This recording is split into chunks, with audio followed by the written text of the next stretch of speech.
Hello guys, good morning everyone. कैसे हैं आप सब? स्वागत है आप सभी का हमारे यूट्यूब चैनल पे। चलिए एक बार फिर आज हम लोग एक साथ बैठ के पढ़ेंगे। तो आज का टॉपिक है हमारा समविभव पृष्ठ और उसके बाद कुछ नया टॉपिक होगा। तो देखिए, सेशन को स्टार्ट करने से पहले आज आपके लिए कुछ आवश्यक सूचना है। हाँ, आप लोगों के लिए गुड न्यूज हो सकती है, जो हमारे खासकर लोकल के विद्यार्थी हैं उनके लिए गुड न्यूज हो सकती है कि अब हमने क्लास 12th का ऑफलाइन बैच भी स्टार्ट कर दिया है। ऑनलाइन तो आप लोग पढ़ ही रहे थे, बहुत ही खुशी की बात है कि आप इस लॉकडाउन पीरियड में भी ऑनलाइन स्टडी बरकरार रखें। लेकिन अभी एक खास बात बता दें आप लोगों के लिए, अब की ऑफलाइन बैच भी स्टार्ट है, ऑन रनिंग है। तो जो भी इच्छुक विद्यार्थी हों, ऑफलाइन पढ़ना चाहते हों, वह जल्द ही अपना रजिस्ट्रेशन सुनिश्चित करवा लें, क्योंकि इस समय लॉकडाउन के कारण सोशल डिस्टेंसिंग को फॉलो करते हुए सीमित सीटें हैं। तो जल्द आएं और जल्द पाएं, यानी पहले आएं पहले पाए वाली व्यवस्था चल रही है। इसलिए जो भी विद्यार्थी ऑफलाइन पढ़ना चाह रहे हों वो जल्द से जल्द आकर अपना रजिस्ट्रेशन सुनिश्चित करवा लें, ठीक है। और सेशन स्टार्ट करने से पहले डेली की तरह आज अपने सेशन को Gyananjali physics class by Pradeep sir telegram group पर शेयर करेंगे और आप भी अपने सभी मित्रों को शेयर करें। और चलते हैं अपने टॉपिक पर, स्टार्ट करते हैं सेशन। तो चलिए आइए भैया, क्या है हमारा आज का टॉपिक है इक्विपोटेंशियल सरफेस, यानी कि समविभव पृष्ठ। क्या होता है समविभव पृष्ठ? देखिए, समविभव पृष्ठ इसका नाम ही क्लियर है। सम मीन्स होता है बराबर, विभव मीन्स विभव, पृष्ठ मीन्स एक ऐसा पृष्ठ, ठीक है। तो एक ऐसा पृष्ठ जिस पर क्या हो, विभव का मान बराबर हो। कहां पर? वैद्युत क्षेत्र के अंदर। तो समझेंगे, किसी वैद्युत क्षेत्र में खींचा गया वह काल्पनिक पृष्ठ क्या है? किसी वैद्युत क्षेत्र में खींचा गया वह काल्पनिक पृष्ठ जिसके प्रत्येक बिंदु पर वैद्युत विभव का मान बराबर हो, समविभव पृष्ठ कहलाता है। एक बार फिर गौर करेंगे, किसी वैद्युत क्षेत्र में खींचा गया वह काल्पनिक पृष्ठ जिसके प्रत्येक बिंदु पर वैद्युत विभव का मान बराबर हो, समविभव पृष्ठ कहलाता है। एक खास बात यह भी है, समविभव पृष्ठ के प्रत्येक बिंदु पर बल रेखाएं लंबवत होती हैं। अगर हम बात करें कि यहाँ पर चले समविभव पृष्ठ है, तो इसके प्रत्येक बिंदु पर खींची गई बल रेखाएं क्या होती हैं? लंबवत होती हैं, ठीक है। एक चीज गौर कीजिएगा, हमने कहा कि प्रत्येक बिंदु पर वैद्युत विभव का मान बराबर होता है। मान लेते ये आपका समविभव पृष्ठ है, तो यहाँ पर जो वैद्युत विभव V होगा, यहाँ पर भी वैद्युत विभव V होगा। तो अगर इन दोनों बिंदु पर वैद्युत विभव V है, तो गौर कीजिएगा, इन दोनों के बीच वैद्युत विभवांतर कितना होगा? पोटेंशियल डिफरेंस जो होगा, delta V equal to V2 minus V1 होता है, तो V minus V equal to 0। तो अगर डेल्टा V 0 है, यानी कि वैद्युत विभवांतर 0 है, तो उस पर किया गया कार्य कितना होगा? कार्य ऑलरेडी आप जानते हैं, W बराबर होता है Q इंटू डेल्टा V। अगर डेल्टा V 0 है तो Q इंटू 0 मतलब 0, मतलब किया गया कार्य क्या होगा? 0 होगा। तो समझिएगा ध्यान से, वैद्युत अगर क्या कहते हैं समविभव पृष्ठ की बात की जाए, तो समविभव पृष्ठ के अंदर किया गया संपूर्ण कार्य 0 होता है। मींस कहने का ये है कि समविभव पृष्ठ में किसी पॉइंट चार्ज को एक पॉइंट से दूसरे पॉइंट तक ले जाने में हमें कोई कार्य नहीं करना पड़ता है। It is clear. चलिए, जो आज का नेक्स्ट टॉपिक है, अब चलते हैं वैद्युत स्थितिज ऊर्जा। वैद्युत स्थितिज ऊर्जा,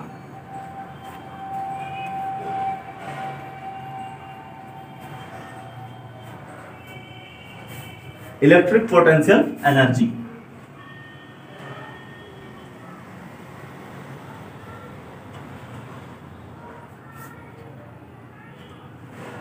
इलेक्ट्रिक पोटेंशियल एनर्जी होती क्या है, सबसे पहले इसको डिफाइन करेंगे। देखिए, होता क्या है, आवेशों के किसी निकाय की वैद्युत स्थितिज ऊर्जा। समझिएगा, आवेशों के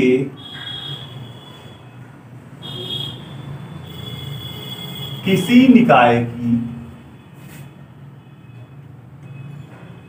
वैद्युत स्थितिज ऊर्जा क्या होता है? आवेशों के किसी निकाय की वैद्युत स्थितिज ऊर्जा उस कार्य के बराबर होती है,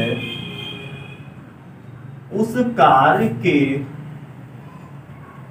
बराबर होती है जो किस कार्य के बराबर होती है? जो उन आवेशों को अनंत से, जो उन आवेशों को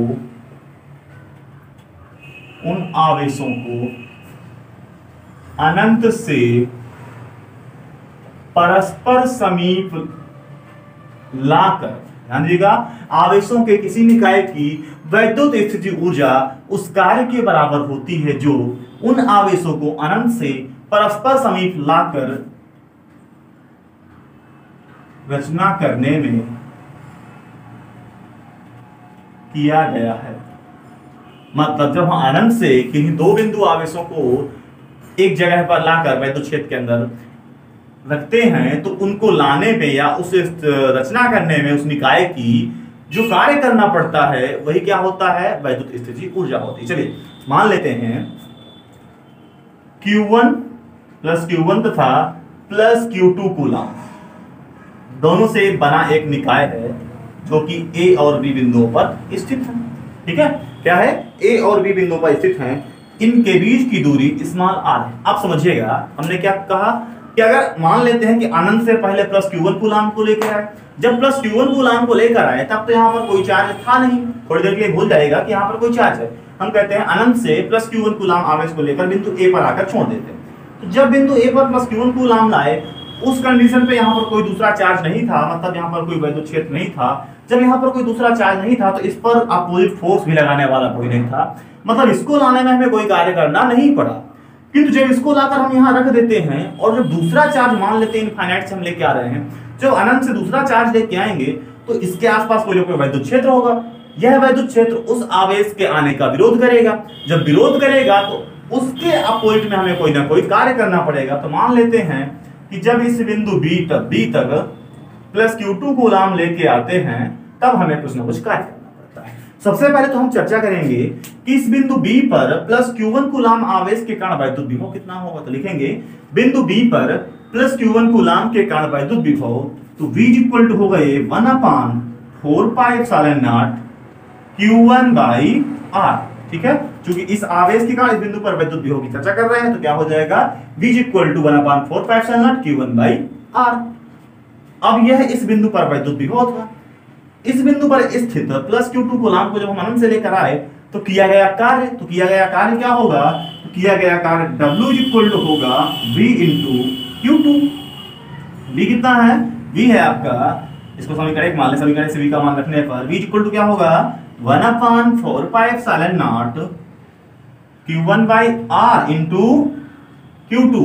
तो अगर कुल किए गए कार्य की बात करें तो नोट कीजिएगा यहाँ पर कुल किया गया कार्य जो आया, यानी निकाय की रचना करने में जो किया गया कार्य आया, तो W equal to 1/4 pi epsilon naught Q1 Q2 by R। अब चूंकि हमने जो परिभाषा पढ़ी है यही कहा है कि जो निकाय की रचना करने में किया गया कार्य है वही उस निकाय में स्थितिज ऊर्जा के रूप में संचित हो जाता है। मतलब निकाय की जो वैद्युत स्थितिज ऊर्जा होगी U equal to W equal to 1/4 pi epsilon naught Q1 Q2 by R। Clear, तो ये था आपका वैद्युत स्थितिज ऊर्जा का व्यंजक। एक बार फिर पढ़ेंगे, हमने क्या बताया था कि यदि अनंत से किन्हीं दो बिंदु आवेशों को ला करके एक निकाय की रचना करते हैं तो उस निकाय की रचना करने में जो किया गया कार्य है वह उस निकाय में वैद्युत स्थितिज ऊर्जा के रूप में संचित हो जाता है, या वही उस निकाय की वैद्युत स्थितिज ऊर्जा कहलाती है।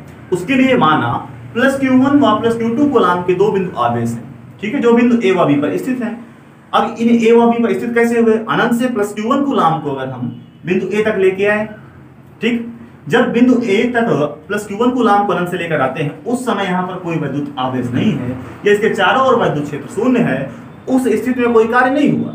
लेकिन जैसे ही बिंदु A पर प्लस Q1 कूलम का आवेश स्थिर हो जाता है, उस कंडीशन पे जब हम प्लस Q2 कूलम का आवेश लेकर आते हैं तो इसके चारों ओर वैद्युत क्षेत्र होने के कारण वह Q2 कूलम आवेश के आने का विरोध करता है। उस कंडीशन पे हमें इसके अगेंस्ट कोई ना कोई कार्य करना पड़ता है, तो वह कार्य W बराबर इंटू Q2 होगा, क्योंकि इस बिंदु B पर प्लस Q1 कूलम के कारण वैद्युत विभव V equal to 1/4 pi epsilon naught Q1 by R1 है। वैल्यू पुट अप करेंगे, ये बनेगा आपका 1/4 pi epsilon naught Q1 by R into Q2। यह कार्य ही निकाय में वैद्युत स्थितिज ऊर्जा के रूप में संचित हो जाता है। अतः U बराबर W बराबर 1/4 pi epsilon naught Q1 Q2 by R, चूंकि ऊर्जा है इसका मात्रा जाहिर सी बात है क्या हो जाएगा, जूल। क्लियर है? हाँ, तो अगर वीडियो पसंद आया हो तो एक बार शेयर जरूर करेंगे, लाइक करना बिल्कुल ना भूलेंगे। और हाँ, नेक्स्ट टॉपिक पे हम जो चर्चा करेंगे वह काफी इंपॉर्टेंट आने वाला है, इसलिए बने रहे हमारे साथ हमारे YouTube चैनल पर, और मिलते हैं तब तक लिए सभी दोस्तों को बाय बाय।